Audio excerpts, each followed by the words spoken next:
So for that, we need a basics. So this session is all about the basics in forensic science. I'm sure you people are might known to this topics, but still they are people who are just joined, just took an admission in forensic science and might be in bachelor's or bachelor's honors or diploma. So this is for those people who are very much interested and to gain knowledge about it, to know something what exactly we are studying. So people who took admission, they might not knowing, because some people might be, this forensic science field might be a second option. So for them, the webinar is for them who want to know what exactly they can study, how they can pursue, and how they can share their the career in the field of forensic science. I'm sharing my screen. Please let me know if it's visible.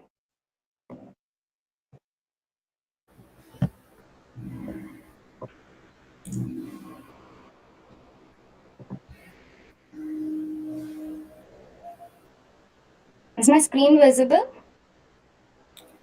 Uh, Yes, ma'am, it is visible. Thank you so much. Thank you so much. So today we are discussing about the basics of forensic science. So before that, let me introduce myself. I'm Sidhvita, an assistant professor and a PhD scholar in forensic science. As Swarangi introduced me, yes, I have did my bachelor's and master's in forensic science itself, and I'm continuing my study in the same field of forensic science. So with the knowledge that I gained in my master's and the bachelor's, and currently what I'm going through, I want to share the knowledge that I had with you all. So let's get started into today's lecture.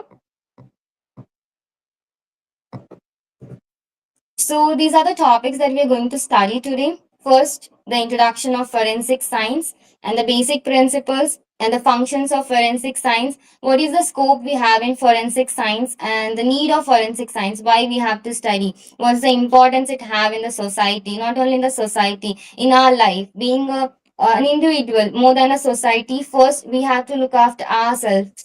As you people took forensic science, how it is helping you people in your career to make your professional growth in the field of forensic science. And we're also going to study the ethics and moral values that you should have being a forensic expert, and the disciplines, the branches of forensic science with their applications. Also we are going to see the future pathways and the job roles and the competitive exams that we can pursue to gain the to be a better position in the society in the field of forensic science. So these are the topics that we are going to study in today's lecture. So basic concepts in forensic science. You might be knowing what is a forensic science. So if we see, if we break the word into two, we have two words, right? Which is, one is forensic and the science. Both are derived from a Latin, which means forensic means it's related to courts and the public discussion. And science means it's a Latin word scientia, meaning knowledge. So putting them together, if we put the both together, it is giving an literal meaning of the knowledge which is used in courts and legal matters. We know this basic thing. So forensic science is the knowledge that we are using. It's an application. It's a study that we put our knowledge of scientific methods in the field of legal matters, in the courts, to solve the crimes, to make our society clean.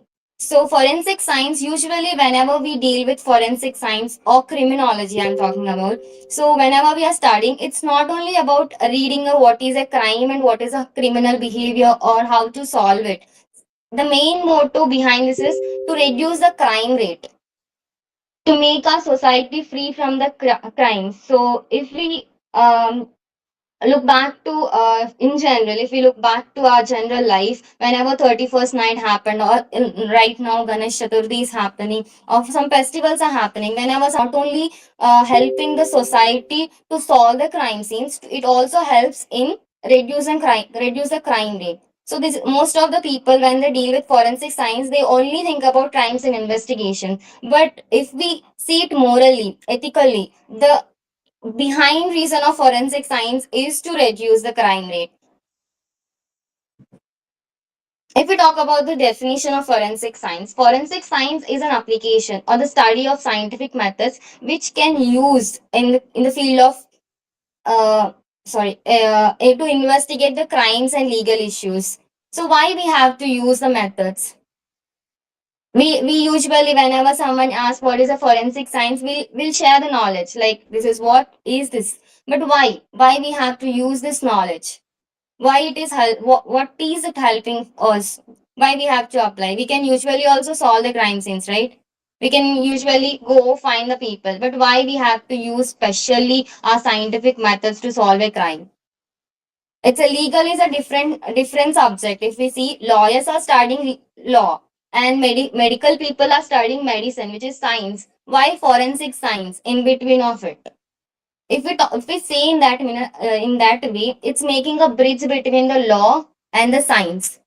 It's a bridge which is connecting, and it's a useful tool, I would say. It's a technique. It's an application in the society which connecting the bridge between the law and the science, and it is helping the society to be in a good manner, to solve, to free from the crimes, illegal activities, I would say.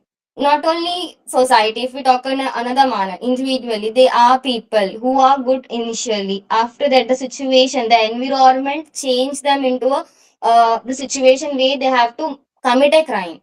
So we have to identify those people, and we have to give them a counseling, and we have to make them again a good person, where we are giving them the counseling, we are giving an again a life. So forensic science not only giving solving the crimes, and it's also giving a second life to the person who have lost in their life, who become a criminal. Again, it's giving a pure heart, I would say. So first, when we born, when we come out of our womb of our mother, we will be very pure, right? We don't know anything. We don't know what is a crime, what is a lie, what is a murder, what is a sexual assault. We don't know anything. But if we see, gradually we grab that criminal nature, we'll go into that nature, we'll get that cunning nature in ourselves, because it is because of the environment we are staying.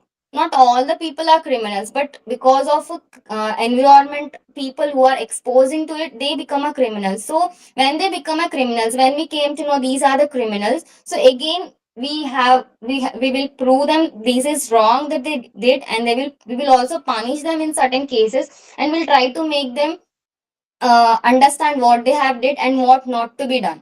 That's the reason people who have committed not always get the punishment hanging. Not always death is a penalty. We give them the opportunity to live again. So forensic science is not only for the society, it is personally for a person who lost in this world. And in depth, if we talk about forensic science, it involves collection, preservation, examination, and analysis of physical evidence from crime scene to assist the law enforcement, legal professionals, and courts in solving the crime scenes and delivering the justice. Yes, it involves the moment you get a call from someone that crime has happened, when the department went there, the crime investigation department went there, that the very moment the crime investigation starts, the moment that you came to know crime has happened, something illegal is happened, so the very moment onwards your crime investigation start. Crime investigation doesn't start from when you reach the crime scene. It starts from the moment when you came to know the crime has happened. So from there you will start getting, you have to document everything. Someone called, who is that person who called you, why they have informed you, why they are there at that moment. So everything, the collection, preservation, and analysis of the crime scene. So in interpreting the crime scene, everything from the moment that you came to know the crime has happened till the moment the person who have committed a crime get the punishment, or the justice that is delivered to the victim, till that the forensic person is having an authority, he is having a responsibility to um, deliver the justice to the people. They play a vital role in every step, every step. Without you people, without forensic science knowledge, a person cannot solve a crime scene. It might be a police, it might be a lawyer, it might be a judge, it might be a crime scene investigator, or a person who is working in a FSL. So every person who has involved in this solving a crime scene should have forensic science knowledge. sometimes what we will think, forensic science, if we are studying, we have to only work in forensic science laboratories. No, once you studied forensic science, you can also become a police, you can also go for army, you can also go for law, you can also go for detective, you can also start a private lab, you can also start working in, of course, forensic lab, you can also be an educator, tutor. So there are ample of options. You don't think like if we studying a crime scene, sorry, forensic science, we have to become a crime scene investigator. No, you can be either of them. And all these people, you can be a DSP, you can be a police, you can be anything, because all these people are having a forensic knowledge to solve a crime scene. So that's the reason why we are studying forensic science. It's having a wide range of specialized fields. So before moving ahead with knowing all the fields, let's understand who exactly he is. You might know him. Who is he? Edmund Lockhart. He is the person who is the pioneer of forensic science. He's one of the pioneer of forensic science, father of forensic science, famously known as. He also formulated a principle which is popularly known as Lockett's exchange principle. He used the scientific methods in criminal investigation. He is not only a knowledge person, he also a founder and director of an institute. So these are the people. There are many people who are the pioneers of forensic science who have played a vital role in setting up to evolve the to get the knowledge to bring up the forensic science in the society. But he is one of the main person who have did so many contributions to the field of forensic science. So we always have to be grateful to these kind of forensic people um, who are the main who are the main persons. Because of them right now we are studying forensic science. If they didn't done any research, if they don't contribute anything, we would have not known to it. So always today we are not discussing the history, but if we go back, you always have to study history. About whenever you are studying something, history is something which is evolving, because no one who knows, you might be the next one who is standing after them, right? So always know the history to make a history. And coming to the part basic principles of forensic science, we are well um, used to it. If it might be a first lecture when we went to a BSc forensic science, it might be our first lecture. But still, I'll give a simple example why this all seven laws are important and how to remember them, and why these are only a principles, why not others. And all the seven principles are applying in a crime scene investigation. Let's understand. So I'll give an example. There is a crime scene happened where a person got murdered with a knife, and where we can also find a fingerprints on the knife, and the blood is floating from the body of a person with the victim. Fingerprints were there, shoe prints were there of a person who have committed a crime, and there is also a poison which we can see over there, and we can also see some papers, the print with the printer. So we can see it's like a person came into the room. He have tried to make the person who was sitting over there to sign on the agreement to gain the financial, it's like a financial fraud. So they didn't agree to it, so he had killed her with a knife, and he left all the fingerprints there itself and went off. So here, how the seven principles are applying. If we talk about law of individuality, every object, every person or subject is unique. I already mentioned, right? There is a fingerprint. If we say fingerprint is present, the fingerprint itself very unique, right? It is not similar. Even we have 10 fingers. If even our 10 fingers have a different kind of pattern, different rich patterns. So every object, every person, even I have, even I, my mother is there, my father is there. I may look like them, so we may have a similar characteristics. But when we go deep into something, when we study something deep, everything, the finger, not only fingerprint, even DNA, the keystrokes. You might have heard about the keystroke. Keystrokes means we used to have a laptop, right? You people used to have a laptop or a system. We use the keys to type. So every person will have a different types of a speed when they're typing, or they used to use a different kind of fingers, different speed, the pressure. So everything is different. Every person will have their own individuality, their own uniqueness. So it is helping us to solve a crime scene. Not only a fingerprint, if we talk about the shoe prints, as I told, in the crime scene we also see a shoe print. Shoe print also is different. The way they are walking, if we see the inner part of the shoe, the prints would be there. My print is different and my friend print might be different. So the way of walking, the gain analysis, so everything varies. So there the law of individuality is helping us to solve a crime scene, because every object, everything have its own uniqueness, its own individual nature. Might be class characteristics are there. Let me help you with an example of a class characteristics and individual characteristics. Let's say we all have a mobile phones, right? Everyone will have a mobile phones, but I have a different company. I might have a Samsung, someone else might have an Apple. So in a similar manner, there are in 100 members, 50 members having Samsung. Within the 50 members, only I have a different kind of a case, phone case, which is in pink color or a black color. Or even if the color is similar, the pattern of whatever I have on my phone case is different. So class characteristic is everyone are having mobiles, and the individual characteristic is the only thing is I have a case which is having which is in pink color. So that's an individual characteristic. It's in general. Don't write in exam. I'm just helping you to understand the individual and the class characteristics, so that it goes same with the individuality. So everything have similar characteristics, but there is one characteristic which is not present in another thing.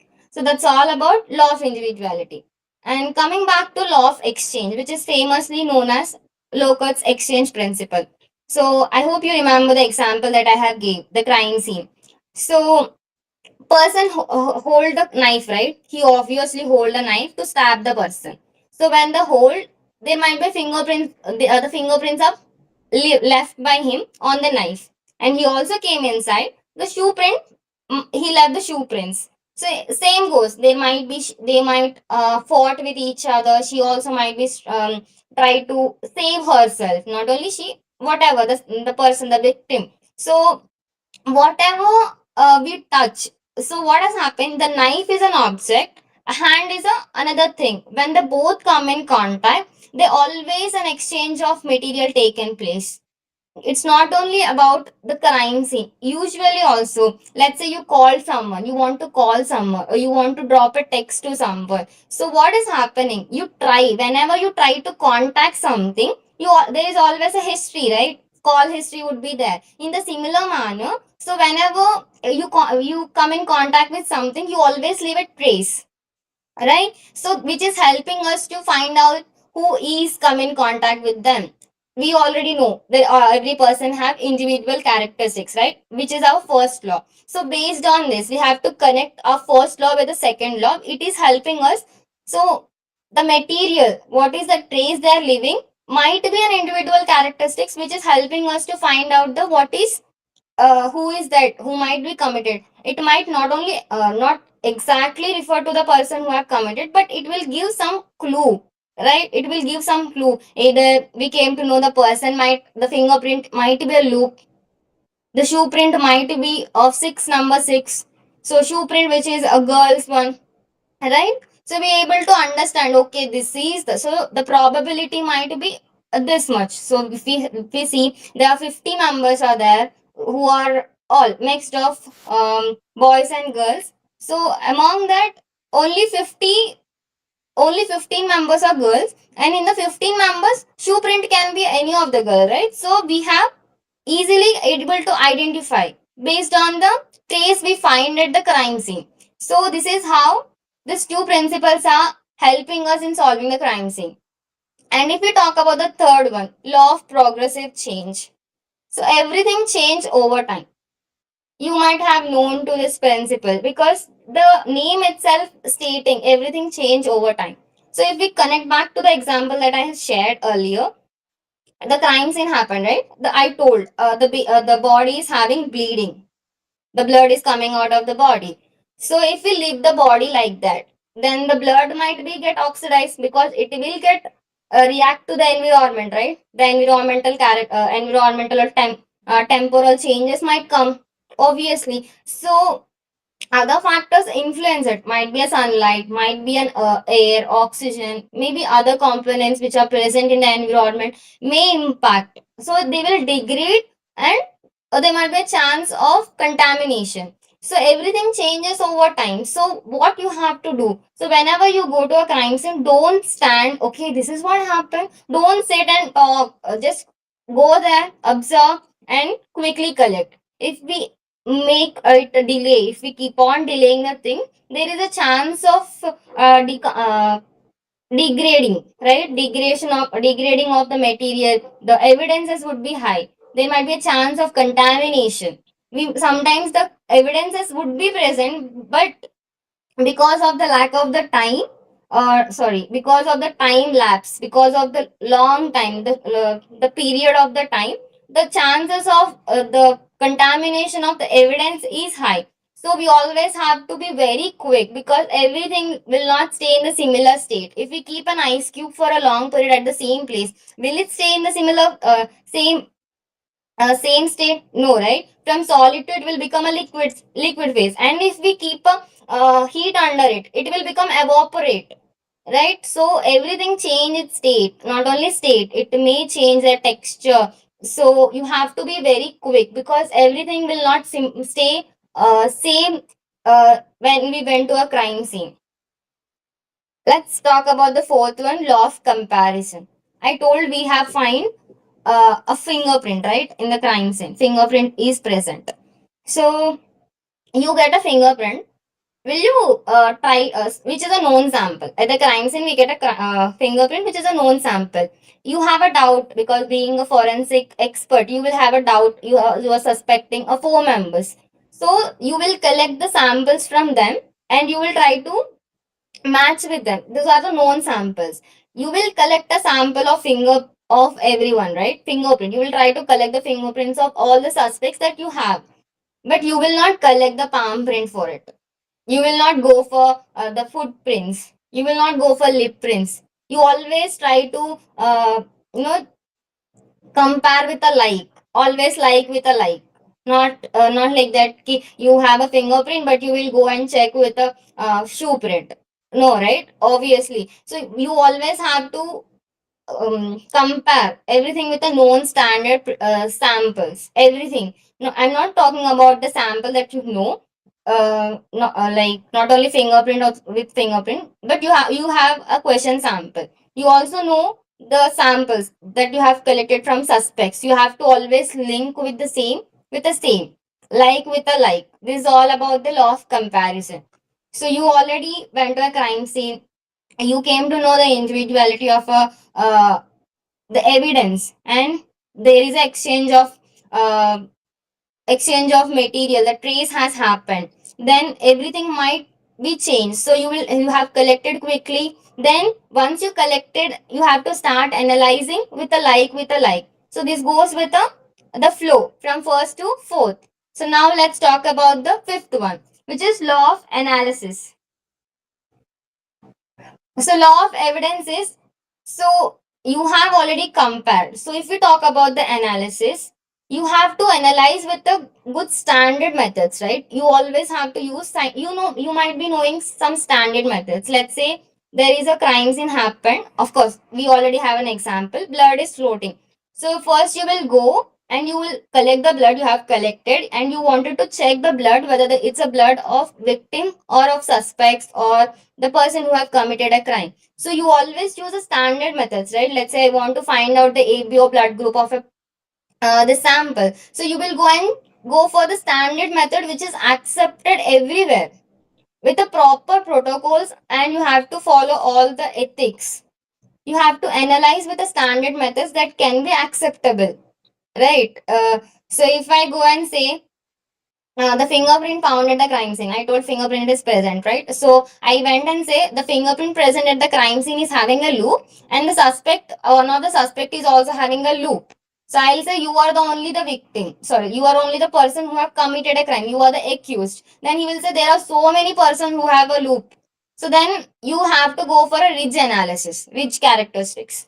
So rich characteristics, the minutiae, the core, and the delta will not be similar for everyone, right? So you have to use the scientific methods, standard methods when you're analyzing it. You will be knowing, because now you are studying all the methods, but when you went into a field, you are the first person who has to take an initiative and the responsibility which test has to be done when.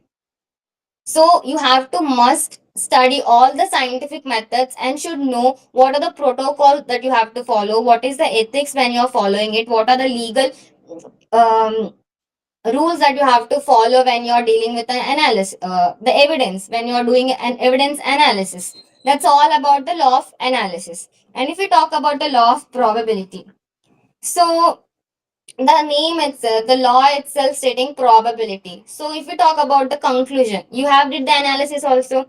So now if we talk about the interpretation, in simple interpretation. So you always, forensic people never say 100% this is the only person. They never say. So they will, if we see the case report or a forensic report which is prepared by forensic expert, they will mention this is the sample. There might be a chance of this much, there is a chance of DNA match would be there. This is the they will not say certainly, they will say this is the probability, this is the percentage, there might be a chance. They always give a probability. So whenever you are preparing a report, don't give a blunt answer, have to be very proper and practical. That's what this law is stating. And if we let's talk about the last one, law of circumstantial facts. Usually humans, being a humans, um we usually lie when situation comes, not only in the crimes, and usually also if we didn't done a homework, when a mom stand up and usually when I'm asking my students, have you done homework, they will simply say yes madam, but we forgot the notebook. But if I go through and do investigation on it, I may find that they might have not done, right? What it is happening, they're lying over there, right? They're lying. Usually being a humans, we for small things also we may lie, we may not give answers. Sometimes we try to make up something to escape from something. So we may lie. We may try to lie with our actions, but facts do not lie. It always say stick onto the same thing. Let's take an example of DNA. We have collected a blood, right, from the crimes in which I have given example. So the person might say that's not my blood which is found at the crime scene, but when we do a DNA analysis, the DNA sample might be matched with the person who is a suspect, right? So he might be lying that I am not present, I might be somewhere else, but facts which are present, the evidence which is present at the crime scene will not lie. So never believe on a person, believe on the facts. You always have to speak with the facts.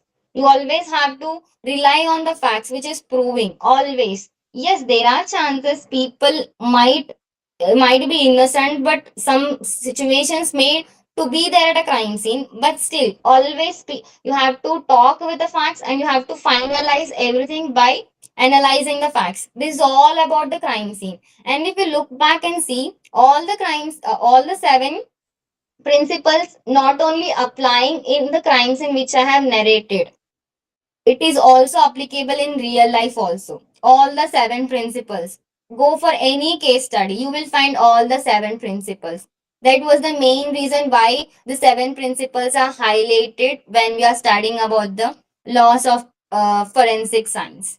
So this basic knowledge is important. We may study and we may forget, but if we turn back and see, these are the principles that has been used in every crime scene right now. Also, there might be crime happen somewhere in the world. So all these crime laws are used at the crime scene. Not only crime scene, usually also whenever an illegal thing happened, all the principles are used. All are involved in a crime scene to solve the crime scene. I hope this is helpful for you people to compare to whenever you are studying a case study. Try to don't read the case study. I always suggest people don't read the case study just to find what has happened, what happened at the end. Don't read for the same. Just compare what is the technique used, what is the principle used, how they are dealing. Because being a forensic people, your duty is to find how it has happened, not what is the end of the story or end of the case study, what has happened, how it has been solved, why they got this chance, what is the evidence that helped us, what is the tool they have used, what is the technique, and what is the main principle behind that. So, moving forward, what are the functions of forensic science? If we talk about the forensic functions, first it will help us for the crime detection, how it happened, when it happened, who have did, how they have did, what is the motto behind this, why only this person is become a victim for this criminal, what is the reason behind it, why crime has happened only over there. So everything will be analyzed under the forensic science and evidence examination. Evidences like physical, digital, chemical, all the evidences, all the evidences are analyzed and then will to get a justice for a people. Then expert testimony. If we talk about the expert testimony, this is the doubt most of the people have. Uh, if I want to be a forensic expert, don't call yourself a forensic expert if, um, without knowing what exactly the meaning is referring to. So forensic expert, if you're being a forensic presenting expert testimony in the court, first you have to work in a forensic laboratory. First you have to present in a forensic laboratory, because when you're working in a forensic laboratory, you will get an opportunity to deal with a case, right? Then you will get a case details and evidences, then you will analyze and you will prepare a report. So if there is a chance, if there is a requirement in the court, they will call the person who have analyzed this evidences. Then that person will present themselves. Yes, I have dealt with this evidences. So I came to know when I have studied about this evidences, I get to know this conclusion. Not only evidences, the lie detection test, everything. So they will come and present in the court. They are called as expert test. They are eligible for the expert testimony because they are the people who have analyzed the evidences, right? So it's not only a government lab. Even if you're working in a private lab, if you are dealing with, if you are analyzing an evidence, then you are eligible to present an expert testimony. So don't call yourself as an expert unless until you know the exact meaning of what is an expert testimony. And establishment, they will so forensic science, what it helps, I told you, right, it will be a bridge between the law and science. In the similar manner, it will help us to connect the suspects and the victims and the crime scene. It will help us to find create a link between the suspect and the victim and the crime scene. And then legal support. Obviously, if a crime has happened, only law is not placing a vital role. If we this forensic science, by using a scientific methods, it is trying to give an evidence to solve the crimes, right? So it was helping not only of police, not only a law, even a society also to get the justice. Not only in the cases, not only in criminal cases, but also in civil cases. Then crimes in management. So if we talk about the crimes in management, we'll get documentation, collection, preservation, analysis, the protocols that we have to follow, how we have to preserve the evidences, how we have to secure the crime scene. Everything comes under the crimes in management. And coming to the part identification. So identification is something not only help us to find out the DNA and the fingerprints. If we talk about the disaster victim identification, at that time it will help. It's a disaster, right? Obviously, the name itself stating it's a disaster, which is not no one thought of. No one know like disaster will happen. We lost the our life. So it will also help us to identify who is the victim at that situation. Sometimes, yes, forensic science not only help in finding out the suspects and criminals, but sometimes it plays a vital role in finding out the victims also. In identification of victims, in short, and database maintenance. We do have databases like code is for DNA and fingerprints also. There are databases which have collection of criminal, already people who have already criminal records. There might be people who have a criminal record.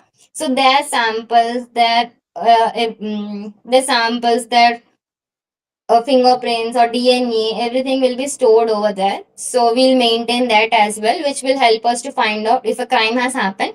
First, we will check with the database that we have. There might be a chance people who are already criminals might commit a crime again. So first, we'll check in the database. If we didn't find it, then we go for the next in general.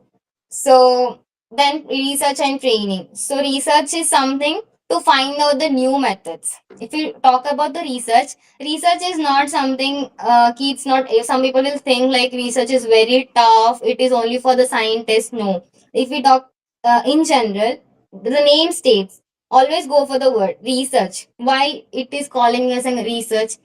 Research means it is already present in the environment, it is already present in the world. We are just searching it, which is already present. We are searching it to get it viable to all the people who are the present, all everyone. So in the society, it might be present. We are just searching it. Let's say corona is there. Corona is already present. We have identified that virus as corona, which is already present. So that's called a research. So the technique, the method, everything might be present, but we are searching it. That's called a research. That's what you're doing. And if we talk about forensic scientist, why people are calling them as a forensic scientist? They are not inventing anything. They are not inventing any medicine or tools. But still, why they're called as forensic scientist? Because they are identifying, right? They're identifying who is the victim, who is the suspect. They're identifying someone. They are doing some research. They are giving a result out of it. That was the reason why they're called as a forensic scientist. So it will help us. Research and training will help us to gain some advanced forensic techniques. Like there's a research going on about the degraded samples. Can we find out DNA from degraded samples? Can we make a DNA strand by mitochondrial DNA? Or can we make a DNA? Sorry, not only this. If two fingerprints are smudged, can we make it separately? So there are research is going on for advanced forensic techniques. We do have techniques, but to make a quick, they may take so much of time. There are techniques are present, but they take so much of time. So research is going on to make um, the the evidences collection and analysis with a short span of time. So they are doing some advanced techniques and disaster and terror response. So it assists in identification and analyzing the terror related evidences. Scope of forensic science. If we talk about the forensic science scope, what it is, we have studied what is forensic science. We also studied the principles, how it is dealing, and what is the need, what is the scope, mainly why it is playing a, why we have to study, what is the scope. If people will say we do not have a scope in forensic science, why you are choosing forensic science? I have heard this question. I have heard from only my batchmates also. Then I felt like asking them, not only them, I'm asking you people, Navy people or army people or the judge or the lawyers or the police people or the any public sector who are working in a crime departments, are they are getting a placement directly from the university? No, right? Obviously, no one will give you. Even if you look back and see any university or something, they will not offer, because it's not only, I'm not degrading or demotivating people who are studying. I'm just sharing the what exactly here is because for Navy or Army or forensic science experts, these people are appointed by the government. Government. They people who should not only people who have degrees in their hand are eligible. People who have expertise are eligible. So we have to undergo through the requirements, and we should have to go under training programs. We should make ourselves prepared for it. So there is a special way of taking them. So that was the main thing. So in this case, though, if you get a chance to work as a crimes and investigator, you should be proud of it. not always a placement for an placement in campus is smarter. Sometimes just be a forensic expert and feel that how it would be. It gives a joy more than a placement. Placement is good for people who are doing BTech or MBA, because usually placement whomsoever is getting, it is a system work, right? They work in a system, or usually it might be something else, business or something. They have a tie-up. Universities will have a tie-up with some private organizations, but even the private organizations, most of the situations, colleges will have a tie-ups with private organizations only. The private organizations might be having a higher name like a Google or Amazon. These are private limited companies only, but they have a good name, fame in the society. That's why we feel proud when we placed in that companies. But if you talk about forensic science, you just completed your graduation, and if you college people take and keep it in a forensic science laboratory, will you able to do it? Obviously no. You have to prepare yourself, you have to undergo some examinations, you have to present yourself, you have to give an interview, then you have to pass among the people who are present. This is the main thing. You have to be, don't go for, there is no scope, we don't get placement. So before thinking that, understand what is placement and what it is for, and who is eligible for placement opportunity. So don't blame the colleges. Colleges are offering, they are very if you ask before, am I get a placement, if you ask them, they will upfrontly say this is what, if you get also, you will get in this situation. You will not be placed, not only one college, nowhere you will be directly placed in a forensic laboratory by a college. So be aware of that. Don't blame colleges. Colleges are giving you knowledge. Colleges are giving you practical exposures. But if you talk about the job opportunities, that's you are the one who is taking the option. You sometimes we have to come out of the zone. Let's say I will stay at my home only. I want forensic laboratory besides my home. That not gonna work for everyone, right? Sometimes you have to come out of your comfort zone and you have to work. So this is what about forensic science. So whenever I heard about there is no scope in forensic science, um I used to have a doubt. How people are like, they have to understand what is a forensic science first. Forensic science is a sensitive field, I would say, and it is having this much importance. So how come you will be placed directly in a field? First, you have to make yourself right. That's the main thing behind the forensic science job opportunities. So it will help in criminal investigation, civil disputes, and law enforcement support, and courtroom evidences, and cyber forensics. There's a question. I'll take all the questions at the last. So let's complete the session first. And we also, it also have a scope in identifying the individuals. I told you, right? We also not identify the suspects and criminals. Sometimes we also identify the victims. Just like example in crime, victim identification. When a disaster happened, we have to identify the victims. Sometimes the small babies will be missed in a festival or a fest, or some when they have traveled with the parents, missing persons. In that case also, we have to find out the victims who are suffering. So it helps in identification of individuals. And it is forensic science not only helping the society or the humans, it is also helping the wildlife, it is also helping the environment. We also have a specialized branch for wildlife forensics and environmental forensics, because it is helping and solving the crimes like poaching, pollution, and illegal wildlife trades. There are, because they are killing the species which are endangered species. We have to save them, because there is a food cycle. We might have studied about food cycle. We have to keep, if the food cycle is missing, there is a very much loss for us. So we have to save our foreign environment also. So there people who are just for the sake of money, for their personal gain, financial gain, they are harming the environment. So in that case also, forensic science is playing a vital role, and forensic psychology and psychiatry.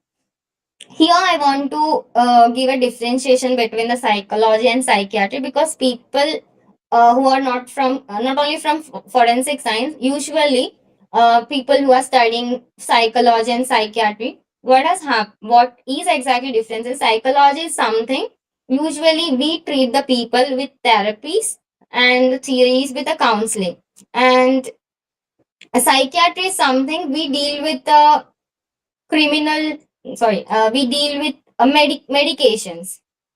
In short, if something happened, I am very much stressed, then I'll go to a psychologist, they will just give a counseling.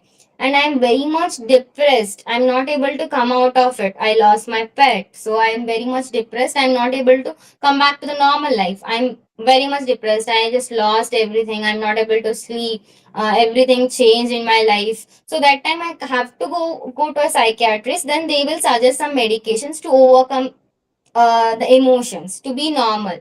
So this is the main difference between the psychology and the psychiatry. And forensic psychologist is someone who will help the criminals.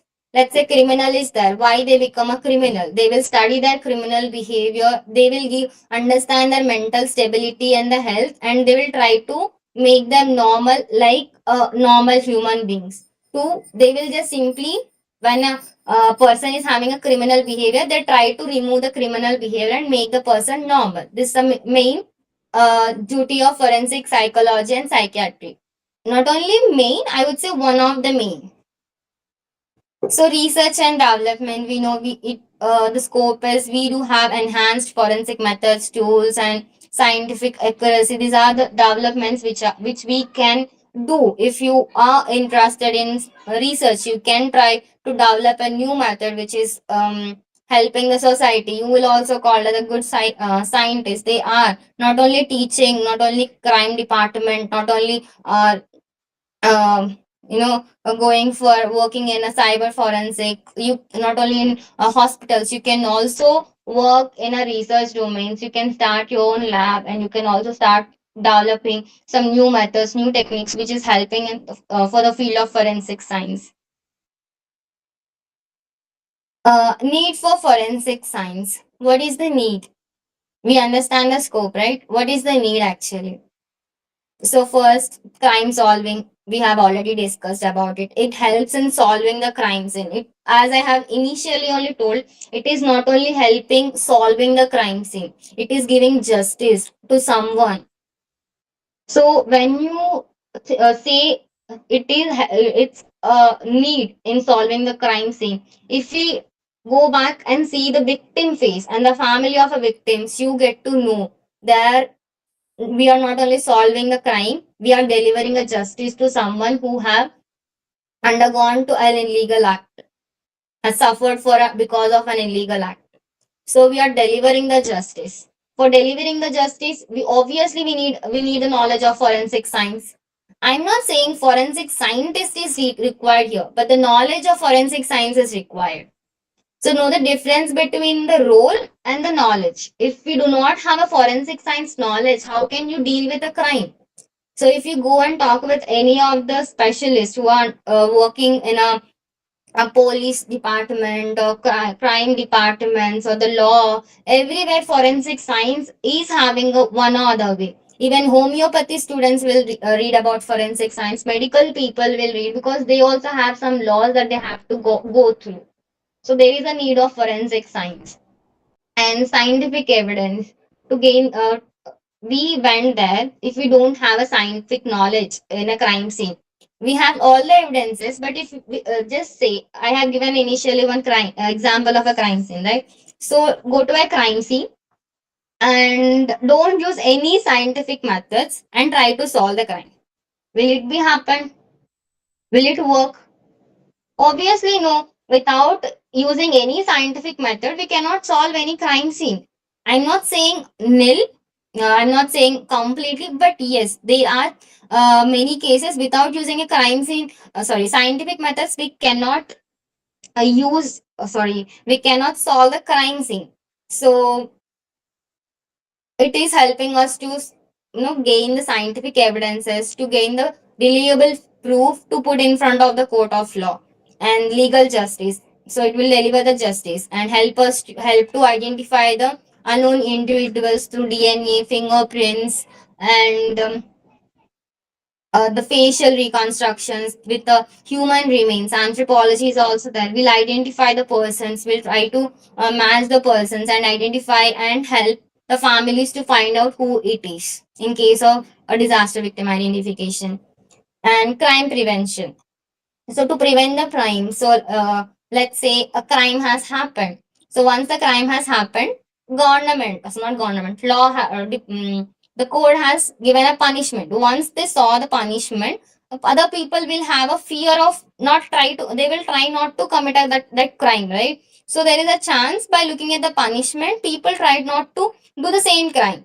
So in this manner also, by looking at the punishments, by looking at the protocols, by having a fear, if we do, we might have to undergo through some kind of um, punishments or the other bad names, and we will also get a bad fame. If might be I'm in a good position, if I commit a crime, I may get a bad fame, I may lose my life, I may get lost my job, everything. So people will get to know when we solve a crime scene and we give some conclusion we'll get at the end, right, towards a criminal. So by looking at that also, sometimes the crime rate would be, I'll not say completely, but yes, there is a chance of less chance would be there if a person trying to commit, because they have already seen such situations. Then link establishing, they will connect the suspects, victims to the evidence to the crime scene. Expert testimony supports law enforcement and evidence integrity. So you have find the evidences. If without integrity, without proper handling, proper accountability, we cannot get the output, right? So forensic science is something playing a vital role over there to have an integrity between everything. It is connecting everything to solve and to gain to do the analysis of an evidence to get the output, to get the result of something, to conclude something over there. Then advanced crime scenes. It is necessary to invest complex crime scenes like cyber crime, which is very huge nowadays, terrorism, white collar crimes. So forensic science is trying to do in the same way. If a crime is happening, to solve a crime scene, you have all forensic science also coming up with an advanced techniques. If a crime is in advanced method, forensic science also parallelly getting an advanced tools to solve the crime scene. So there forensic science is playing an important role. So ethics and moral values in forensic science. So I'm so sorry. So if we talk about the ethics and moral values in forensic science, you people are in your bachelor's or in your master's, or might be trying to take admission in the bachelor's or master's. So right now you people might be in the teenage, I would say. So in the teenage, maximum people are in a good mindset. They know the difference between the right and the wrong. But people, there are chances, some, even though we are able to identify what is wrong and what is right, there are chances some people choose the a wrong way, right? So don't be that foolish person. If you are a person who is a professional in forensic science, you should carry some moral values in your neck. I mean to say, you should carry some values in your heart, in your mind, in your work. First, you should have an honesty and integrity. You should be very honest with first yourself, because you are ultimately you are the main one. At least you have to be very truthful and honest with yourself. Then you have to be very honest with your work. You have to honest with your co-employees. When you got an evidence, when you're dealing with an evidence, if you give a false uh, conclusion, if you say a false conclusion, if you giving, you know that it is a false one, but still if you present a false testimony in front of the law, so you might be saving someone, but in the similar at the same time you are keeping one victim who is an innocent in the jail, right? So they are having a punishment. So you have to identify what is right, what is wrong. So you have to be very honest and you have to stay with integrity. Then always avoid your personal personal feelings. Sometimes when you deal with a crime, so case might be very sensitive case, so don't be emotional, don't get emotional. So where you are working in a crime department, so you have to be first emotionally strong. By looking at the crime scene, yes, being a humans, we also sometimes get emotionally weak by looking at the situation people are going through. But always don't conclude something because of your emotional pressures. You always have to be very particular and have to be very truthful to your work, I would say. If your higher authority is demanding you, you have to write the case in this manner only. Don't go for peer pressures. Just be what it is. And confidentiality, when you're dealing with an evidence, you have to maintain the confidentiality. You should not reveal the cases. If you're dealing with some case, if you reveal the confident, if you reveal the sensitive information, there might be a chance the opponent, the suspect, or the accused might get alert, and he will get the evidence according to him, to not escape from the punishment, to escape from the court. So maintain the confidentiality. And confidentiality not only help in this case, confidentiality is required when you're dealing with let's talk about the paternity cases. When a paternity cases are happening, so there might be a child, right? Might be the parents are fighting for the baby, but baby ultimately, the baby might be very small, young age, right? So in her future, she has to face the society. So there might be an impression goes on her in the society. She has to carry the same impression entire life, right? So in this case, you have to maintain the confidentiality when you are dealing with the DNA profilings, everything. And then accountable, you have to be responsible. So why you have to be responsible? Let's say I gave you a task, I'm not only me, I gave you some evidence to deal with. So when you got an evidence to deal with, you have to be very accurate, reliable. You have to use some accurate and reliable and methods to solve it. And if something happens wrong over there, you have to take a responsibility of it. Don't say something happened wrong with you, then don't feel like it's wrong. So let's say the case only wrong, the evidence only wrong. So don't try to manipulate the case, try to take a responsibility. If something happened wrong with you, just be uh, uh, stable and steady and say that I have did this. You have to be very responsible, because if you are dealing with case, means case is not something a toy or something. In you might be doing practicals in your labs. Let's say I'm trying to do a ABO blood group in the lab. So when I take a blood sample, I get a negative. Then I'll wash it again the slide and I'll try to do it again. So, but if we talk about the crime scene, it won't work like that. It's not something that you can play with. So you have to be very responsible towards it. Then impartiality. You should never show a biased nature. You have to be very truthful, I would say. They don't support someone. There might be chances that you might be knowing a victim, you might be knowing the suspect, but still you have to be very loyal towards your work. Never show a partiality based on their caste or their religion, or because of their fame and name, because of the money. Don't show the partiality. Always be, because at the end everyone are humans, and everyone who have committed a crime has to be punished, and who has a victim has to get the justice.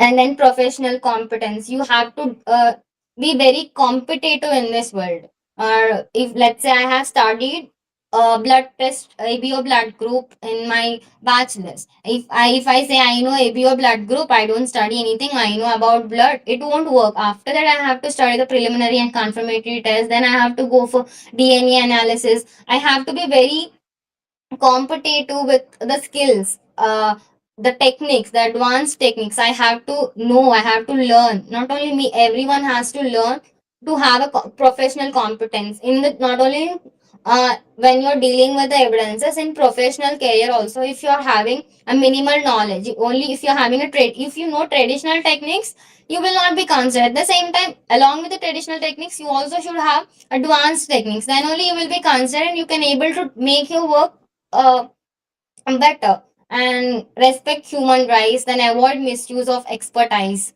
So never, don't make, I told you, right, don't claim something because of your expertise. Don't try to change or misuse the expertise, misuse your role. Be honest with yourself and do proper documentation whatever you have gone through. Don't think I get only 50% as a result. If you get a 50% result, keep 50% result. Let's say you might not get 100% DNA profiling. You might get 70, sometimes seven. You cannot complete the profiling of a DNA. Then put same thing. The sample quantity is less. That's the thing happens. So be clear, honest, and scientifically support your answer. Don't just write like the statements. You have to always support your answer and your statements scientifically. And coming to the work part, never claim a result. Let's say I got a result. If a result is positive and appreciable by others, don't claim it is my work. If it is, then if you done, then claim it as a your work. If someone else did the work, and don't claim that work is done by you. In the similar manner, if something happened wrong with you, don't try to keep the blame on others. Try to take and be uh, very professional, I would say. Don't make the things very cheap in when when you're, because you are obviously a forensic expert. You are staying having a high standards in the society, and stay within the scientific limits. Then be clear and precise with your language. When you are writing the report, you have to be very clear and precise in language. And most of the people might have known to it. If you are in Andhra Pradesh, then the FIR, case reports, everything is mostly the inquest, everything is mostly um, in Telugu only. And if they are in Maharashtra, it would be in Marathi. If they are in Gujarat, it would be everything in Gujarati. So there are things which are written in English, but if we talk about other things, because criminals, not all criminals might know to English, right? So whenever you appear for any job in a forensic laboratories, they will ask, they will put a language as a mandatory thing, because you have to, at the end you will face an issue when you are reading an FIR, when you are taking a charge sheet, everything maximum they will, might be the tables might be in English, but everything will be written in Gujarati or Telugu or Marathi. So the proper native language. So you have to be very fluent with your own language. Not don't depend completely on English. Yes, when you're writing something or a research paper or examinations, you have to be very fluent. If you're going in a corporate world or private, then it works. But if we are dealing in a crime department, then you should be having a grip on your own language also, the state language, and try to use where you have to put the full stop, commas. So you have to be very clear about it. And then accurate representation. You have to represent the data, might be with the flow charts or the images, or what I should say, tables. You have to put everything with the accurate information, what has been done, everything. And you have to charge fairly and reasonably. You have to, everything has to be done fairly. So coming to the part disciplines in forensic science, the core branches of forensic science. So I can see some of the people are asking for the exams and what can we do, uh, what is the scope, what are the job opportunities and all. So let's talk about one by one. If you talk about a forensic biology, let's say I'm very much interested in biology, I have a good knowledge. Most of the people who took forensic science, it might be a second option, might be they try for MBBS. So the need might not be work for them. They came back to here instead of taking a long term, or some people want to go for something and they might be come back to it. But people who are studied in 12th, they have a proper basic knowledge of biology. Might be not completely. I won't say there are people who, mostly people face difficulty in physics and chemistry, but biology everyone are loving subject in 12th standard and 11th standard. People are taking biology. So, if we talk about forensic biology, what is the role of forensic biology? It studies the biological evidences like hair, saliva, semen, everything. All the biological tissues will be analyzed here, and it is also used in DNA profiling, body fluid identity. It's secondary part of forensic serology, which is a sub branch of forensic biology. So, forensic biology, if you took a biology, so then what are the job roles? What can be done? So, then if you done your biology, then you can go for as a tutor. Obviously you can go for a lecturer or a professor after you complete your masters. If you have a net, and if you are you can do that. You can go for a researcher, you can be a forensic serologist, you can work in a DNA profiling unit in a forensic laboratory, because obviously there is a need of biology evidences also, right? So you can work over there also. And if you have a knowledge of forensic biology, don't think if you are not able to get into the field of forensic science, then you can also work in with the knowledge that you have in biology. You can also work in life sciences like microbiology, biotechnology, because forensic science, biology, with the knowledge of forensic biology, you can also grow in microbiology, biotechnology. We also have sub branches of forensic biotechnology and microbiology. So you can go for it. Then chemistry is a study of chemical substances in a crime scene. Let's say we might get explosives, drugs, unknown materials, chemical substances. It will help us to analyze by using the scientific methods. And the toxicology is mainly about the toxicology. Chemistry usually interrelates with each other, so it helps to detect and interpret the toxins the body in the body fluids and tissues. Commonly we use the knowledge of toxicology in cases of poison cases where the drug overdose happened in the medical treatments. So their toxicology plays a vital role. So recently it happened. Even in the hospital, there is a unit. They are going in some of the hospitals have a toxicology unit, because their drug overdose is a happens usually. There are cases where doctors used to give the medicines. It might get overdose, and people might have undergone through severe situations. It may leads to death also. So they have opened a toxicology unit to check on it. So you can also work in hospitals. You can also work in forensic laboratories. You can also work in chemical industries, private chemical industries are there, because there is a requirement over there. With the knowledge you have, you can go and work in pesticides departments, other chemical departments. You can go and work over there as well. Then anthropology. So what is anthropology? It is a in scientific study which identify the human race through bones and skeletal features. So anthropology nowadays, it's really a growing field. I would say it's really a growing field. It mainly helps in disaster victim identification, homicide cases.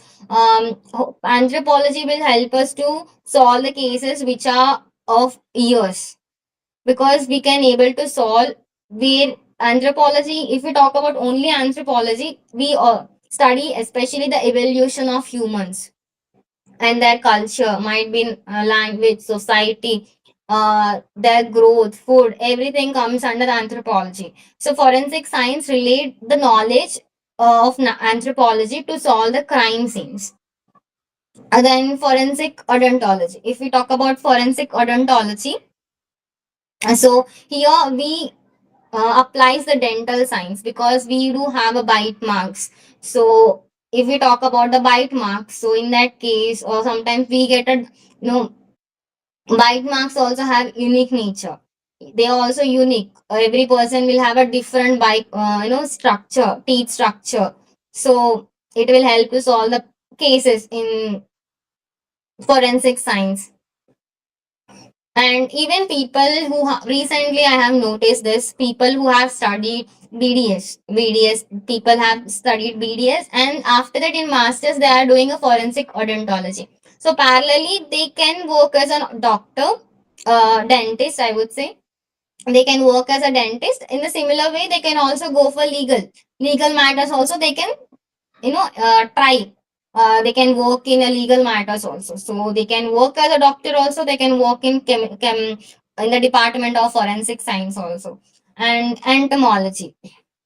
Entomology is the study of insects.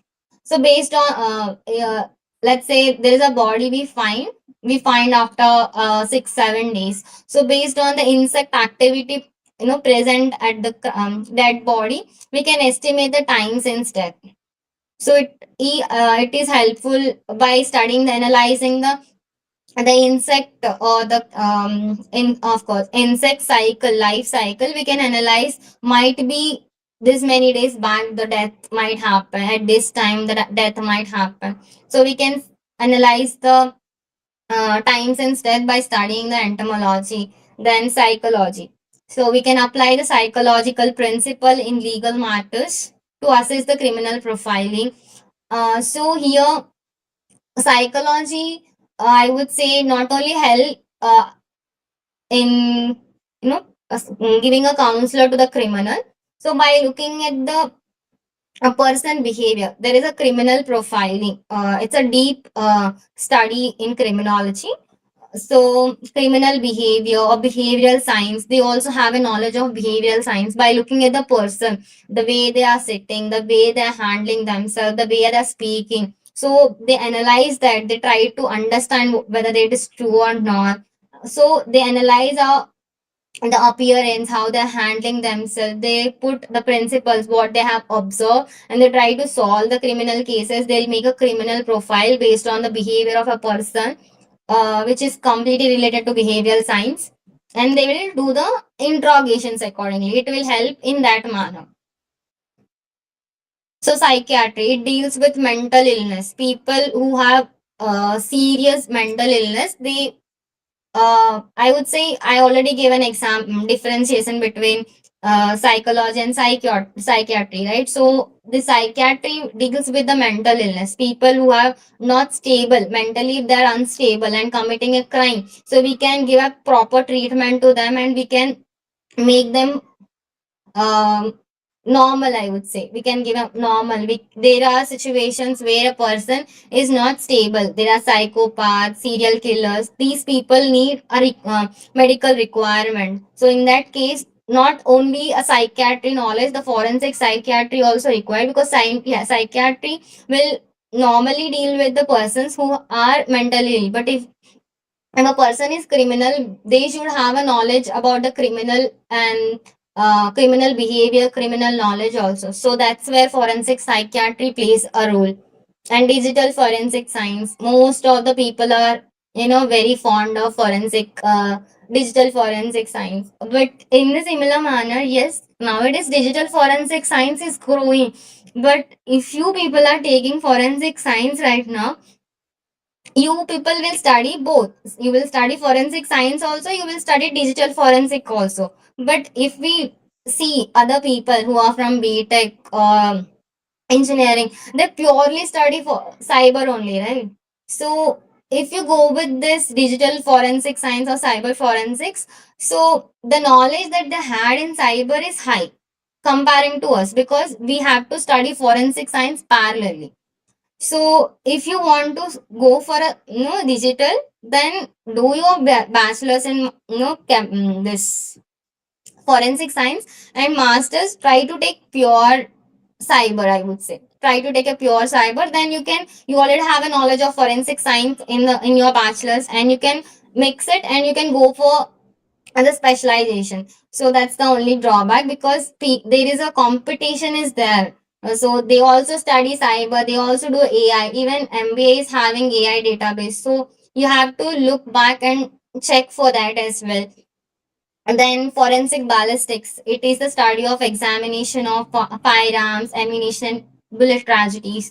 It will help us to when a bullet shootout or bomb blast has happened. So that time it will come into our play and try to solve the case by analyzing the evidences, marks, uh, and then question document examination. So under question document examination, we'll study about the handwriting, inks, ink examination, which kind of ink is used. Not only in pen, we also study what kind of ink used to print the paper.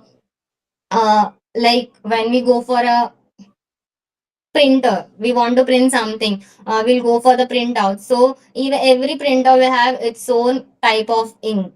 If they use some kind of inks, might be at the end they look similar, but everything have its own composition. So yeah, when you go for that, you have to analyze the inks, which type of printer they have used, typewriter, paper, handwriting, whether it is a pencil or pen. If they are using a pen, what kind of ink it would be, what kind of pen it would be, their handwriting, chair documents, everything is analyzed. Mainly question document examination is used in forensic accountings and where there is an illegal forgery signature has happened, financial fraud has happened, then question document examination comes into a play.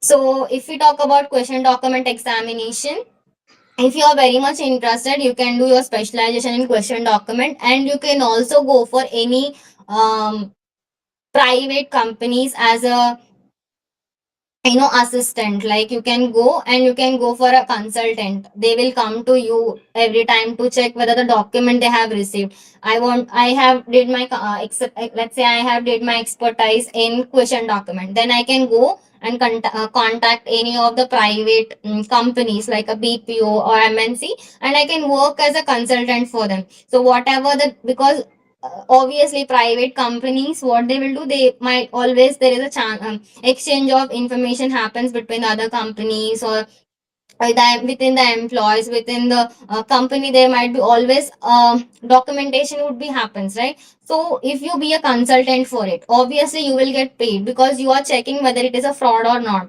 right? So let's say you have did your question document examination as a specialist, and there is a fraud happened with one company, you went there and you try to solve the crime.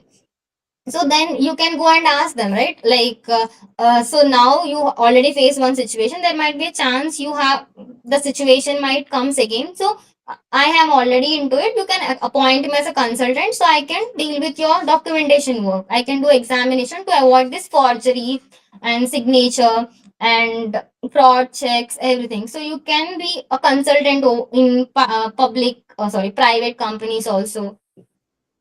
And fingerprint analysis, it's, I would say, everyone's easiest thing, but if we go deep into it, it's very tough in the at the same time, because what we study in your bachelor's and master's, we usually study what is a type of fingerprint, but fingerprint type is not only one thing, because we have to study what is a rich characteristic, how to analyze rich count, and what delta core, everything we have to able to identify. So since it is very small, minute, so to deal with them, it's sometimes a difficult task to compare, to analyze, because there sometimes a smudged fingerprint would be there, smudged there might be two fingerprints, three fingerprints, the fingerprint might be of many days, there is a time lapses there between. So fingerprint is easy to study, but when you're dealing with fingerprint, you have to be very careful, because fingerprint, if we deal with a latent fingerprint,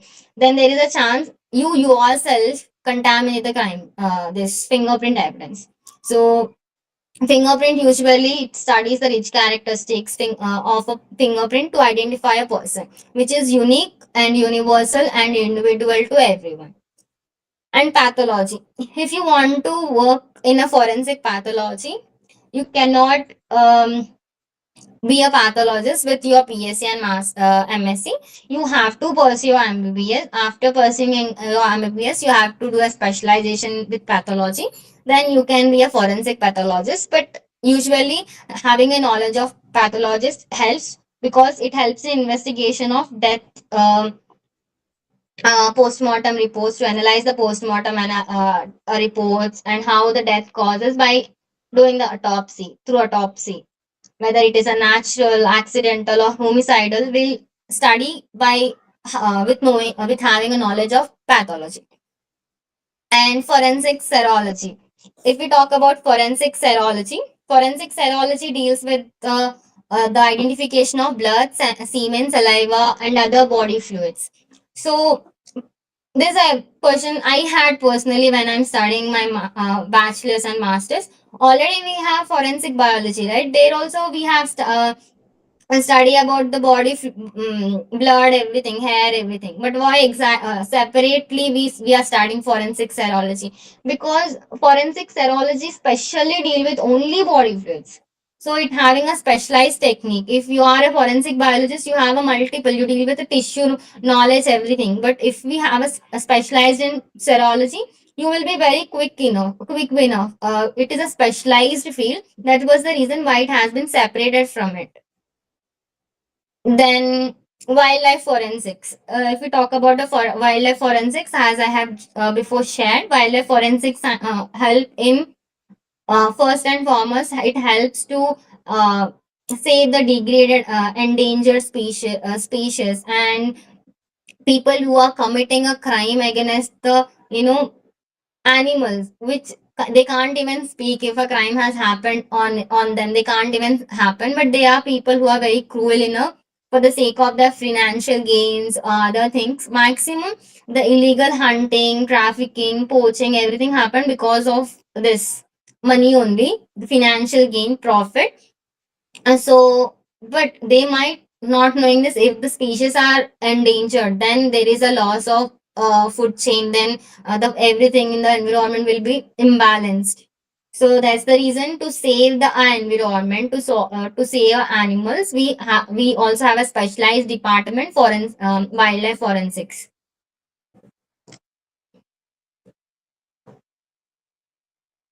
Then we have environmental forensics. So it deals with the environment, pollutants, contaminants. What are the people who are polluting the environment? We also have to sometimes take an action on them. So we deal with this.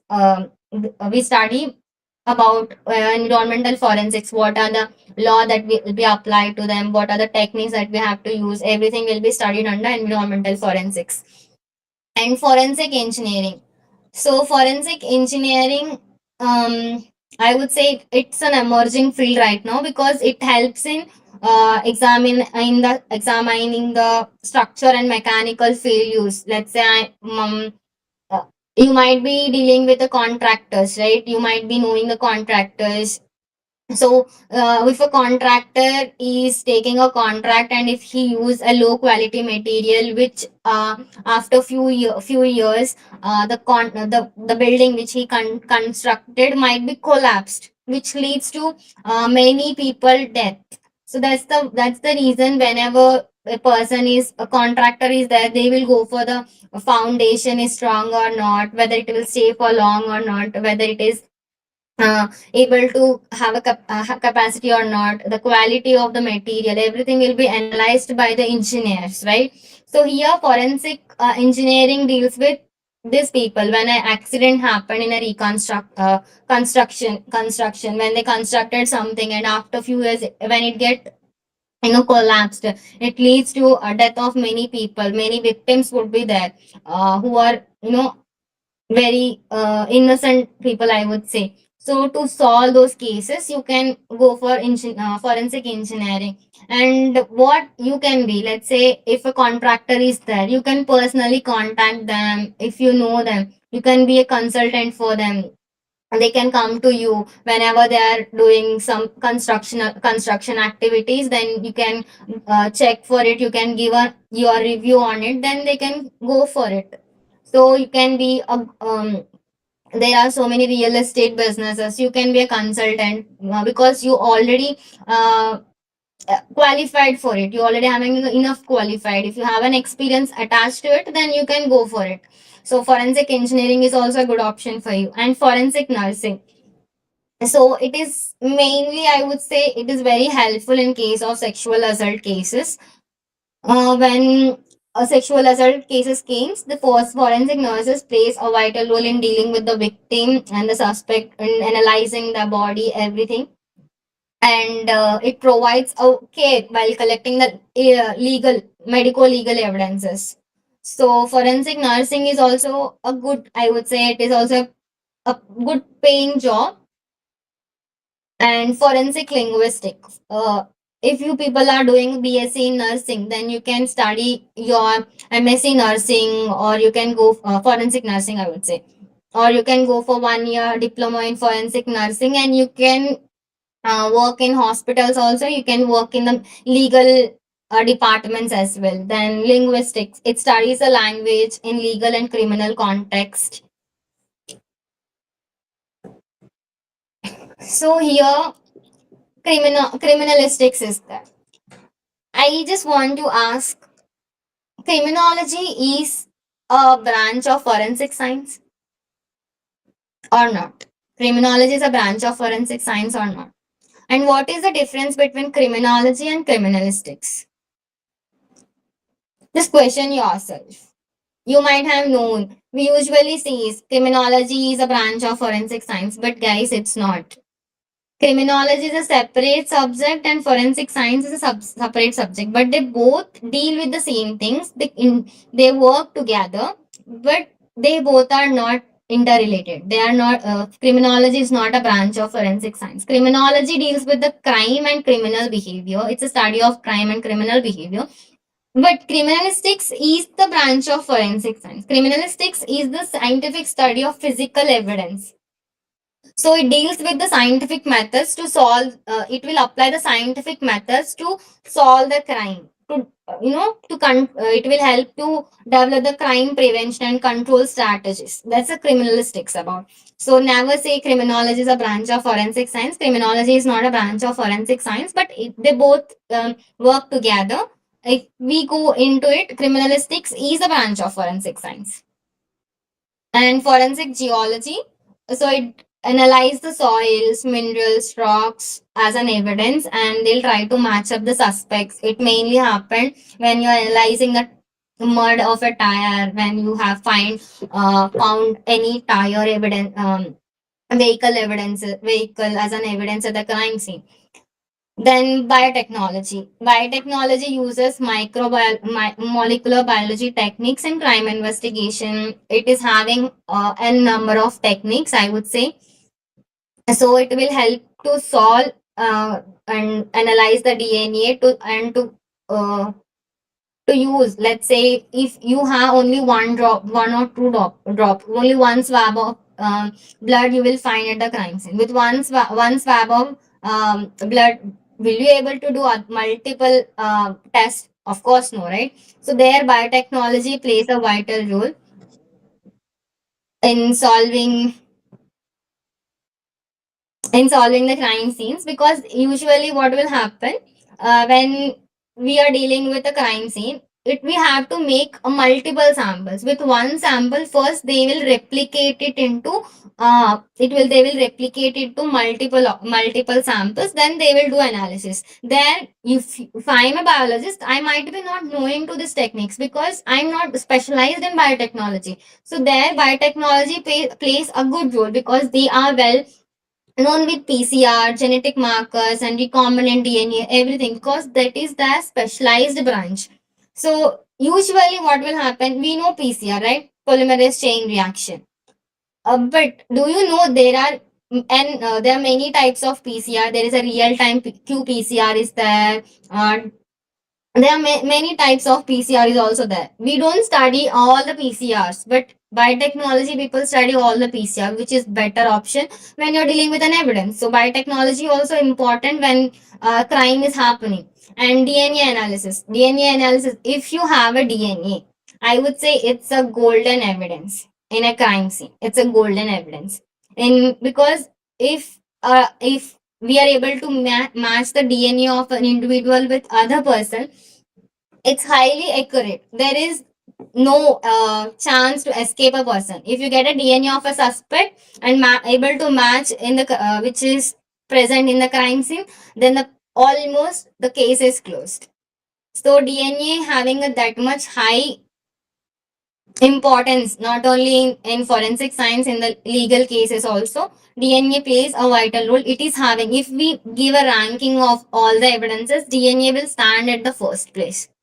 So whenever you're dealing with a DNA, even I would say when you are working in a forensic laboratories, usually they will not mention forensic biology unit or forensic biology area, serology lab, or they will not mention particularly serology lab. They will usually mention DNA unit, usually, because there, of course, at the DNA place only, all the evidences, biology evidences will be dealt, biological evidences, but still, DNA having that much high priority overall.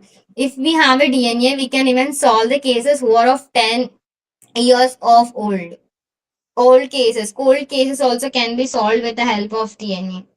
So these are some of the branches, guys. I have almost shared 23 branches. If you keep on going, there are n number of branches in forensic science. When you have this many branches in forensic science, do you think there is no scope in forensic science?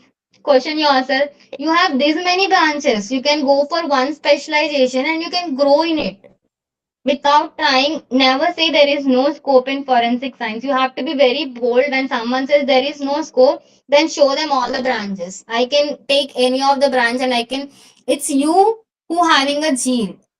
If you have a zeal, if you have a spirit in you, then you can be a DNA analysis, you can be a toxicologist, you can be a fingerprint expert, you can be a cyber expert, you can be a crime scene investigator, right? So there are n number of branches in forensic science, so you can take any one as your specialization and you can work on it and you can stand in same field. So never feel bad to take a forensic science. I am proud of taking a forensic science. It's my, whenever I say I have studied my bachelor's, master's, and I'm studying my PhD, I'm proud of my subject. So be proud to be your subject, because it is having, it's a, the beauty is there in the forensic science. It's a beauty which where we are helping the society, we are solving the crimes. It's adventure is there.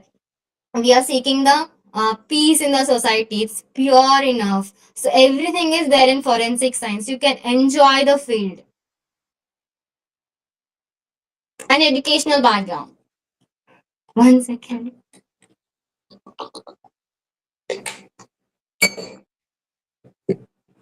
Thank you so much. Educational background. If we talk about the educational background, when I'm taking my BSc, I don't have forensic BSc honors, but recently many of the universities offering for BSc honors. So if you are pursuing a BSc only in forensic science without honors, then it's good. Then you can study your BSc, which is 3 years of course, or you can go for any life sciences. You can pursue your BSc microbiology, BSc chemistry, BSc biotechnology, zoology. You can study any life sciences also in your bachelor's, and you can go for MSc in forensic science with a specialization in serology, toxicology, psychology, digital, question document. You can take a specialization and you can study masters also. Then after doing MSc and BSc, if you want to go for, then you can do a PG diploma, which is a 1 year course for a specialization. Let's say I want to, I did my masters in DNA division. I have did my MSc forensic science with specialization in DNA. Right. If I want to go more specialized with one topic, I can do PG diploma in bioinformatics. If I want to do, if I'm very much interested to have a specialization in specific subject. So you can go for PG diploma if you're interested to have a, it's a short term 1 year course for career opportunities, better career opportunities. If you want, you can go. And if you want to do PhD, don't go for PhD unless until you have a goal of it. Let's say if you are interested in academics, it's good for you. If you are interested in research, it's good for you for higher positions. But don't go for the qualification without any reason behind it. If you're not interested, if you don't want to be a professor, if you don't want to go for academics, then it's not good for you. Because you are ultimately not going to work in an academics. And if you're not interested in research, if you're not willing to do any research, you do not want to invent anything, something new, then PhD is not a good option for you. With your masters, you can join any and you can start working economically. Guys, if I have to speak, because I'm also a student, right? I have gone through your phase and came. Right now fees is really high comparing to a few years back. The fees is high everywhere. You people are paying fees, your hostel fees. You might be migrated to some other place. You know what is the situation in your family. Only you know. Your friend might be studying masters, but your parents might be not capable of, allowing you to again join, make you join in a masters. You might be having a siblings. They might be parallel studying with you. So it might be economically burden to you. You know what is happening at your home. Will I be able to, migrate myself to work in other place? You have to look after your family first, then take a decisions accordingly, because ultimately the fees has to be paid by you. Hostel fee has to be paid. So eh, if I have to talk in general, when you complete your bachelor's, you might be in your 80s, 90s or 18s, 20s, some people. And if you join your master's, then by the end of 22 or 23 something or 25 maximum, you will complete your master's. But at the time of your 25, your parents might be old, right? No, I'm not saying old, but they're very elders, so they cannot work. If you're still studying, that might be, for some people it might be a very difficult. So you cannot go and ask for pocket money if you want to purchase any books. It's a difficult for you. So choose the option. Don't look for a qualification. Look for a good job, because ultimately forensic science giving a hope. It's a beautiful subject, I would say. But still, if you're choosing a career pathway, educational pathway, it's you who is choosing, and only you can decide. You are the one who can decide. You know what is your family situation, what has been going through, what are the health issues or any financial issues. It's you who is choosing. And right now, even if you get an admission in government college, but still you have to pay a fees, right? So based on that, take decisions. If you want to go for, uh, they are colleges, but let's say I'm in Andhra Pradesh and NFSU is there in Gujarat, Gandhinagar. My parents' situation is not good. I cannot, travel this much, because the ticket charge only almost 3,000, and it takes time also, and I have to settle over here. So obviously it is a matter of money somewhere. So my parents, if they cannot afford me that much, then I can, it's not a good option for me. Might be the college is a good college, but it's not a good option for me, because it's a obviously burden to my parents, right? So it's not always a financial burden, but yes, parents cannot afford that much. So you have to look after your parents. If your friend is studying in one college, you might be having a dream of studying in one college. But if it is not possible, you have to look back and look at your parents also, and you can go for the other option. There might be, in Andhra also we have another universities. I can go and study there also. I can make, because it is economically, it's a good for my parents. Ultimately, I'll get the degree. If I'm having a skill, who will stop me? I can work anywhere, right? Skill matters, knowledge matters. So ultimately, what I would suggest is, when you're choosing a educational background, choose wisely.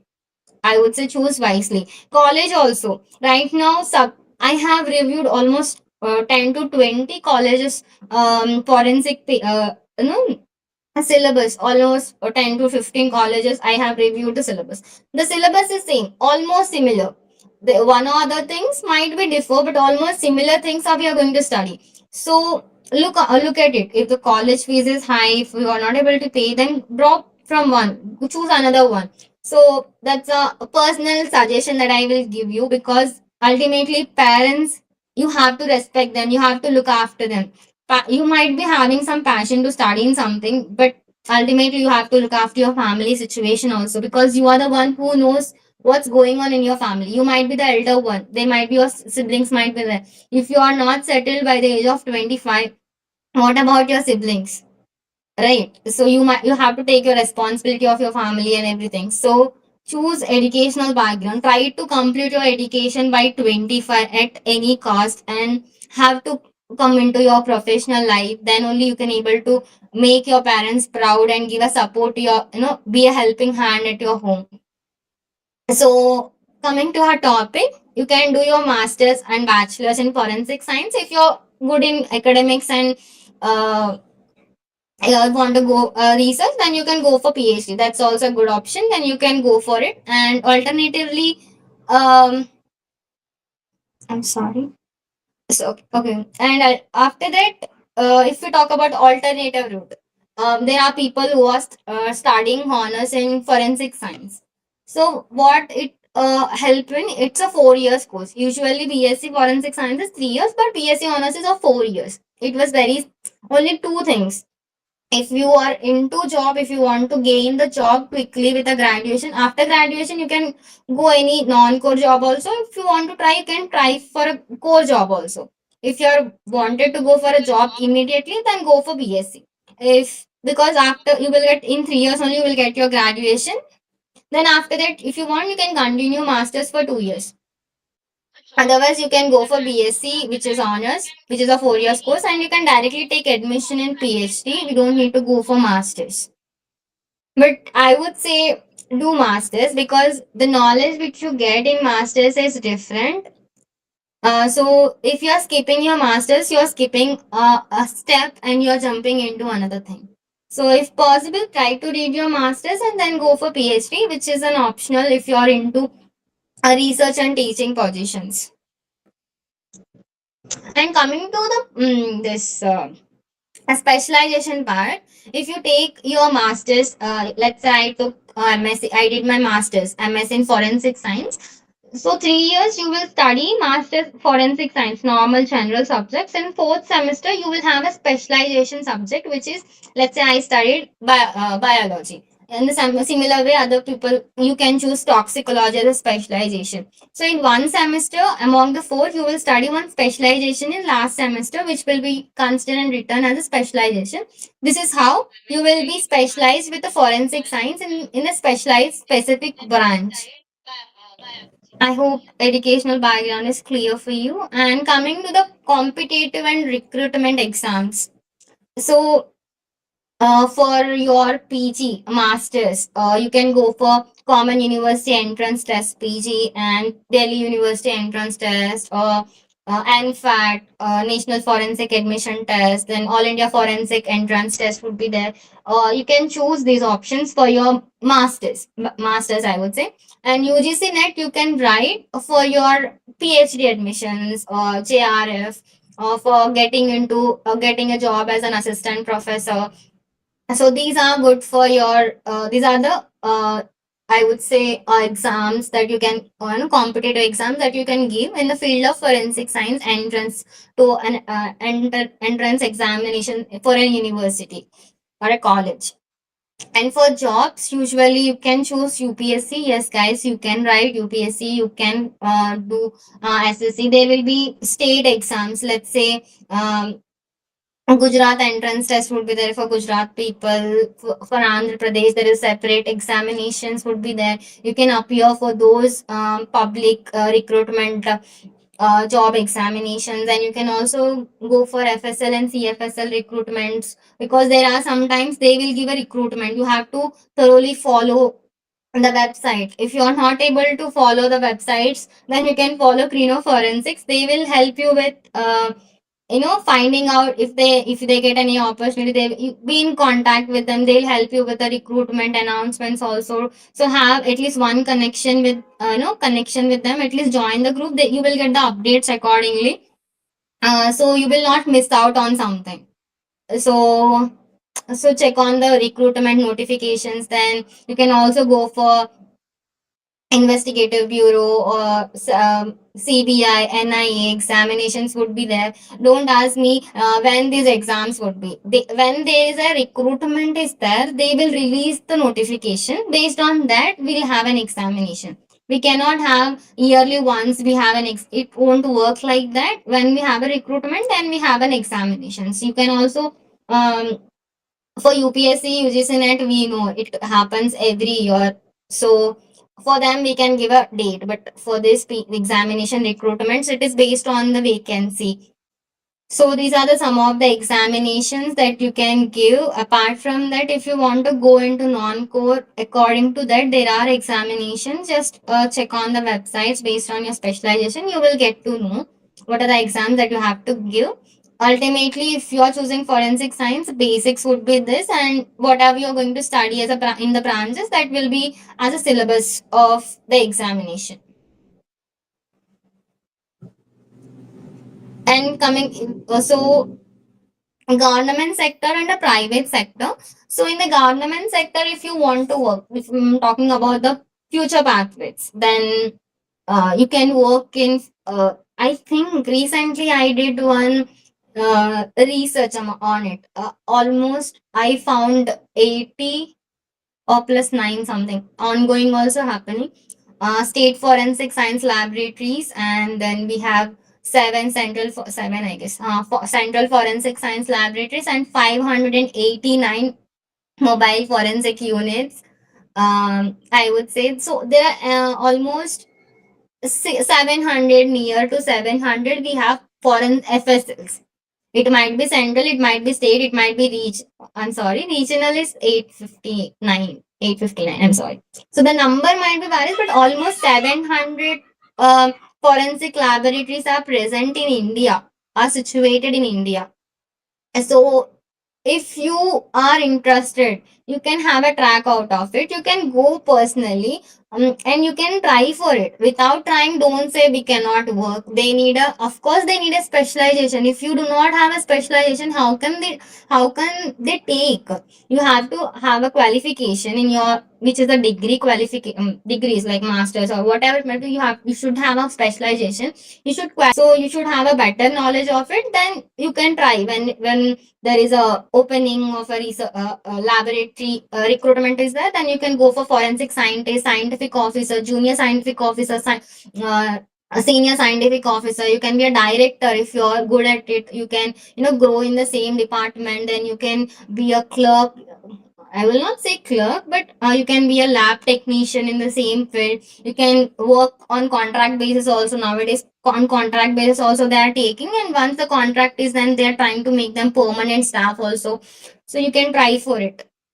Then crimes in investigator, police in police units. Once you complete your BS in forensic science, you can, give the examination, and you can also go for police also. You can join police department also, CID, CBI. So you can work as a crimes in investigator. Then medical legal examiner. So for this you required a MBBS. I'm not saying any, I'm not referring to it. If anyone who is from medical, if you are joining to this meet, then it's good for you. You can be a medical legal examiner. You can work in hospitals, medical departments. Then you can be a pathologist. Then you can be a toxicologist if you are good at toxicology, serologist, but ballistic expert. Based on the divisions of the lab, FSL will have different lab divisions. So in the specific division, you can be an expert. And then forensic, cyber forensic expert in cyber cells. I think in Gujarat we have CBI, CBI, CID. Sorry,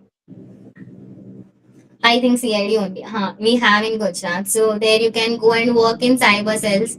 And then judiciary and legal advisors. You can be a and guys, if you have done your bachelor's in your forensic science, then you can also study law, LLB, LLM. You can also, if you're, but it make a long pathway. But if you're interested, then you can pursue your law also after your this field. But if I have to suggest you something, you have to put most of the time to get settled in the law department, because let's say they have to do an integrated degree. Let's either it might be BA or BCom, and then they have to do LLB law they have to pursue. After they get the law, the LLB they complete, they have to give a board examination.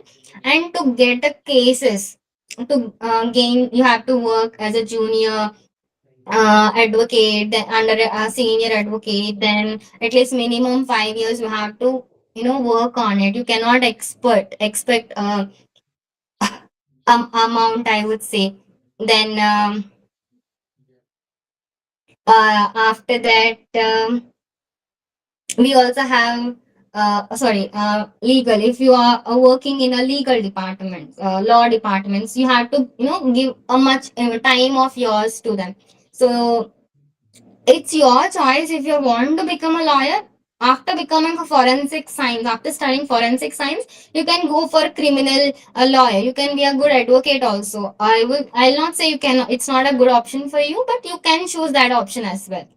And you can be a psychologist also. After you studied forensic science, you can go for MA psychology, and you can do your, if you want to be a clinical psychologist, then you can do a PG, which is a which is for if you want to start as a clinical. Otherwise, you can be a counseling psychologist also by doing MA in psychology. Private sector. If we talk about the private sector, forensic analyst in private labs, consultant. You can be a good consultant. Freelance jobs. I told you, right? You can go and you, let's say I'm working right now as a professor. Right, I'm working right now as a professor, but at the same time, I'm a assistant editor in a journal. I'm an editor in a journal, which is a peer review journal, I would say. So both I'm working parallelly. So do consultancy works together. So then you will get a good professional exposure. Also, you can be a good uh, having a good knowledge, I would say, about the subject, and you will have better options. You can you can grow in your professional field, and you can be a digital forensic expert. You can work in any cyber cells, cyber labs, small lab, which are the startups would be there. And then corporate investigators, because yes, there are insurance check bounce, there are situations happen, so you can work in a banks, this HDFC, Kotak banks. They also have a corporate investigators. They personally recruit them. So if you have a good contacts, you can be that. We are just showing the path, but ultimately you are the one who choosing the better option for you. So and you can be a psychologist, as I just told. You can start if you have did your psychology as a specialization, then you can start your own counseling clinic, I would say. Then you can counsel the people. If you have a license, you can go to a prison, and you can counsel the criminals to study their criminal behavior and to make them normal. Then coming to your academic and research part, you can be an assistant professor or lecturer in colleges or universities. And then if you're good at teaching, you can go for this option. And research, if you are good at research, you can go for it. And in India, we don't have postdoctoral, but in abroad we have. After completing your PhD, then you can do your postdoctoral studies, which is a higher level of study in abroad. But currently in India, PhD is the higher qualification. So this is the all about academics. So I have already shared all these things. I'm just repeating all those. Like you can go for forensic biology, serology expert, toxicologist, chemist, ballistic expert, question document examiner, psychologist, a forensic psychologist, forensic cyber expert, pathologist, wildlife forensic expert, odontologist. So guys, at the end, only one thing I would say, in forensic science, you have these many options. If you choose one and if you work on it, ultimately you will reach your goal one other time. So don't feel like there is no scope. We have this many fields, we have this many opportunities. And right now, when I am studying my bachelor's, I don't have a good colleges to choose. I don't have a good guidance. Right now, we have Google in our phone. We have good faculty. People are having a knowledge of forensic science. Every university is right now starting forensic science. So as a department, so almost all the good universities having a forensic science as a specialization, specialized branch department in their universities. So forensic science is growing. So as forensic science is growing, it's you, because you are the aspirant of forensic science. You are the future of forensic science. So you can make the bright life of the forensic science brighter, the future of forensic science brighter. It's in your hands to choose what is the best option for you. Ultimately, we will be helping you, but no one is going to suggest you do this, because right now no one is that much free to give a spoon feeding, right? So you have to understand what is your expertise, what can be done. Always money is not the matter, right? Sometimes even if you're getting lakhs in your hand, you will not be happy, because that's not your cup of tea. There might be a stress in the job, there might be struggle in the job. Sometimes even if with your 10,000 also, you will feel happy because you're enjoying the job, you might be enjoying the atmosphere, you're gaining the expertise. You So at the end, only one thing I can say: choose the better option and never feel regret in on forensic science. And if you have any doubt, any guidance, you can reach out to us. And I have not forgot, but I would like to say I am a proud member of Krino Forensics. I am being with the Krino Forensics. So at any point of time, if you have any doubts, you can reach out to us. We will mentor you, we will guide you in the field of forensic science, not only in job roles and pathways. We'll also help you in the what I would say, if you are not able to understand the subject, if you want a special guidance in taking competitive exams, you can reach out to us personally. We'll help you to grow in the field of forensic science. We are for you. And that's all. By the end of, it's the end of my presentation. I hope it's worth. um I think I have taken a lot of your time. I let me let me go through your questions and answers very quickly. Ma'am, can we go into I'm just reading the question also, so you should understand what I'm explaining. There's a question from Arun Reddy. Ma'am, can we go into a forensic field as I interested in that? What is the process to go into the field? Um, Beta, I have already explained you what have to be studied, right? What you have to choose. What is the educational path you have to choose, and how you have to appear for competitive exams, and what is the job rules. So I hope I have already answered your question. And Nandita, can you explain cyber forensic in short form? Mita, I think I already explained cyber forensic also. Cyber forensic deals with the knowledge of cyber, like hacking would be there. They right now, um, crime with mobile digital evidence, digital knowledge is high. There might be a fraud happened, bank fraud happened with the SMS, email, spam calls. There is a lot of, even stalking is there. Then people blackmailing. Then their maximum financial gain only. They're hacking the other. Without the permission, they'll jump into the other people's system. So this is the crime, right, which is an illegal activity, because without their permission we are taking the personal things and we are using it without their the approval. So cyber forensic science plays a vital role over there to solve the crimes which are related to cyber, which are related to digital evidence, which are related to digital knowledge. So that's all about cyber forensics. And if you want to grow in cyber forensics, then you can do your masters in forensic science. Parallelly, you can go for a specialization in cyber security, as I have already shared. Then you can work, if you take a forensic science and cyber, you can choose any corporate companies also. You can work over there also, because you will be having knowledge of languages. But languages will not be taught in the college. If you are interested, when you're studying your masters, you can parallelly read and learn about the languages. That will help you a lot. Darshan Singh, question from Darshan. If I have MSc in biochemistry, can I write NET exam? Am I eligible? Yes, you can give NET exam. So right now, even if you completed your BSc honors, you will have a 4 years graduation, right? So you are eligible. Even if you completed your masters, then you are eligible to give your NET exam for the entrance of PhD, or if you want to become any assistant professor, or you want to go in academics, then you are eligible. You can give.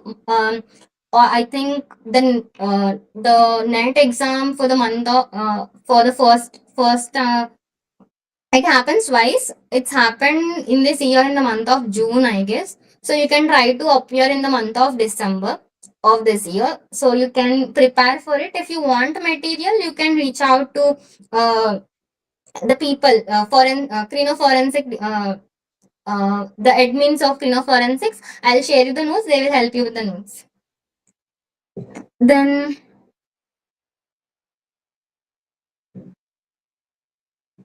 so doubt, sir, I want to work abroad in forensic field. Yes, if you are good, guys, I am studying forensic PhD from a university which is in USA. So if you are interested in working in abroad in forensic science, so you can choose. But I would say first when you're pursuing your bachelor's, try to shift when you're doing your master's itself. Shift to any the good.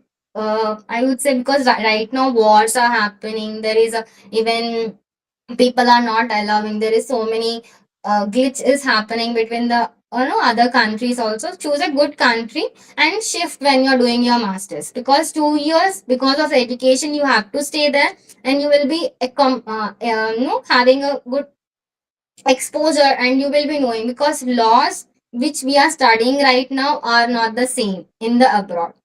If you are studying law in the abroad, again you have to come here and you have to pursue the law, because laws are different. The laws here is different, and the laws which are in Arabian countries, USA, UK, everything is different. So you have to be a citizen over there, then you have to get acquainted, then you have to go for the examinations. If there is an Interpol also, if you are interested, you can go for it. But what I would suggest is move when you are doing your masters itself to the abroad country, then you will be knowing a better knowledge about it. And coming to the admission, if you want to get an admission, there are n number of consultancies, international consultancies, which will help you in getting the visa, a scholarship, and education loan also. If you want, they offer, and they will be taking care of everything. So I would try, don't go by your own, take any consultancy, because they will help you from starting to the end point till you will come. Choose one better option, better consultancy, and go for your masters and have an experience. If you feel like working over there still, then you can work, you can continue over there by giving a proper examination. They're also having a qualifications required, so according to that you can go for it. Then it's from Nikita, how to build career in cyber security. So if you want to build a career in cyber security, first you should have a basic uh, career, what I should say, educational background. So you can do your BSc, or if you are right now studying BTech, then you can continue with your bachelor's, then do your master's with a specialization in cyber. Then if you want, you can do an internship. I would say when you are pursuing your bachelor's and master's, try to do as many internships you can. I did almost 4 internships or 5 internships, because when you do internship you will get exposure to it. So try to do as many internships as you can, so you will get a practical gain. So that was the reason. In simple, in short, you will study 3 years, right? Bachelor's is of 3 years, or master's is of 2 years, but they will ask only 1 month internship. Why?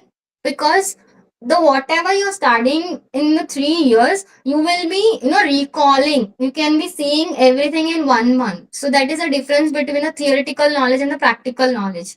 So have a practical exposure, how to crack a crime scene, cyber crime, how to decode the crime scene, how to, if a person is hacking, how to reverse hack them, how to save this system from people who are hacking into it. So giving a protocol security. So have a better understanding on it, and you can go for anything. I have already shared the pathway also. You can work in a government field also, in like police departments, we do have a specialized cyber cells. You can work over there also, or you can work in any private lab cyber cells also. Then can I write it's from Dushan. Can I write net exam in forensic if I'm a forensic biochemist? Yes, you can write. You can write exam. That's not a problem. Then how can I go into forensic psychology field? I'm pursuing my MSc forensic science. If you're currently pursuing MSc forensic science and if you want to grow in the field of forensic psychology, so what I will say is forensic psychology is a, let's say, knowledge of forensic psychology is an ocean. If you study in forensic psychology with right now, as you're already started with your forensic science, you will study only a glass of it. That is the only syllabus that you will have. So what I will suggest is, in your 3 years you will have a general forensic science, right? In the master's, take psychology is your specialization, and parallelly try to do as many courses you can and try to read the books. You might be having library, so try to read the books and gain the knowledge, because on the degree you already have a specialization, and for the knowledge you have to, because psychology is not something you will get practically. It is, if you have a theoretical knowledge, then only you can experience it as practically. Ultimately you are the healer, actually, I would say, because forensic psychologist, for me they are one type of healers. You are healing someone. You are healing someone because they are already corrupted, they're already damaged, their heart, mind, everything is damaged, they're contaminated with criminal thoughts. So you are just making, out of it, and that you are healing it. So ultimately, if you want to heal someone, you are the doctor. I would not exactly doctor, but you are the person who is taking care of them. So try to read many things, but for specialization at the fourth semester, you can take a forensic psychology as a specialization subject. What exams we need to prepare for to be a crime scene investigator and prepare for it? So I have already shared what are the exams that you have to prepare. You can prepare for them and you can go for the recruitment examinations. And as I told, language is the main thing. So look after the language. Try to work in your native place only, because native language is the one thing that you can able to write and speak. If you are good at other languages, then choose other um, states also. Then you can approach to them if you have a good contact, so you can, consult any crimes in investigation department, because right now private labs also increasing, forensic laboratories also increasing, private laboratories. So you can work over there also. You can work in for experience work. If you're not able to get into directly into a government job, don't wait on it, I would say. Take opportunity whatever you're getting. If you wait on government job for years, then it's a loss for you. So take an opportunity, jump into one job, get experience. So instead of waiting and waiting on it, you can do one thing. You can jump into any job. You can have an experience. Then when you get an opportunity, since you already experienced, you will be considered first. So I would say, if you get a job, either it might be private or public, try to gain experience and work on your dream job. For me, dream job would be to work in a crime investigator. For you, it might be an academics. For other person, it might be to become a police. So work on your dream job. But once you complete your education, try to jump into your job, because you have to obviously look after your family members, and you cannot depend on your family. I'm not saying you family might be loving to you, they might be able to take care of you, but yes, ultimately you have to be a helping hand to your family. So keep in that mind. uh, what are the scopes in forensic anthropology? It's from GKPK. So forensic scope, and the key areas that you can work in, you can work in any recent what you can work in any crime departments, forensic departments. You might have seen in movies also. They are having uh, so many. what is it? Organizations are coming up. They are working on the anthropology, the Asian cultures. Then scope, so you know these are what is the need and everything, and ultimately you can work in the similar manner. You can work in forensic laboratories and DNA, medical departments, labs. This is only the main thing I would say. But with a specialization, that would be the you will be taking a subject of forensic anthropology. And then next question.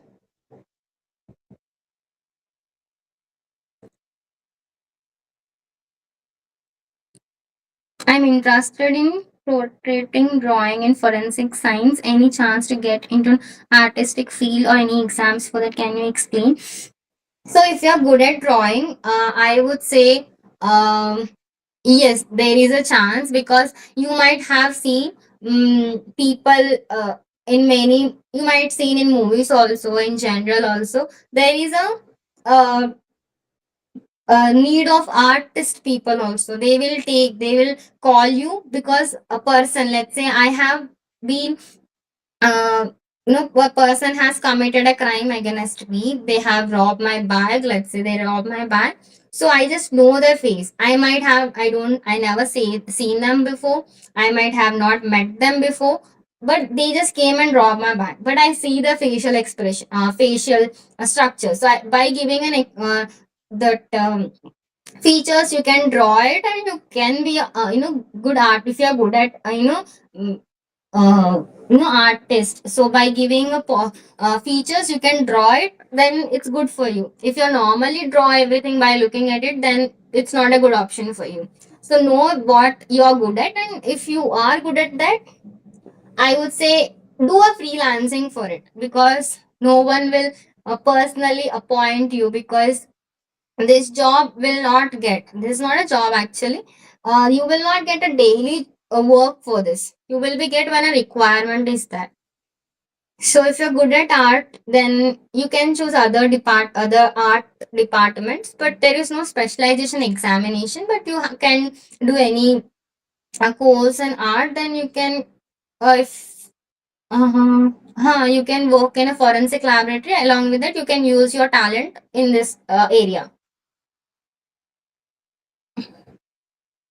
It's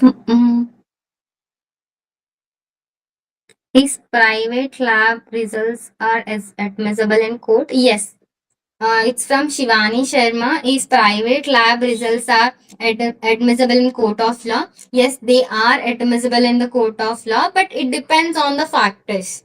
The relevance, what are the techniques they use? Did they follow the chain of custody or not? How they have, they got the case details, whether they have the license or not. Everything depends on, other factors are there, but ultimately they will accept, it is acceptable in the court of law. I hope all the questions are cleared. Once again, thank you so much, guys. Um, Thank you so much. I'm ending my lecture here. If you have any further questions or anything, you can reach out to the admins of Krino Forensics, and I'll be helping you out for further accordingly. Thank you so much. Have a blessed day. All the best for your future. Have a hope in forensic science. Grow high in forensic science. Thank you so much. We sincerely thank you, ma'am, for taking the time to share your expertise with us. As a token of our appreciation, we will be presenting you with a letter of acknowledgement for your valuable contribution.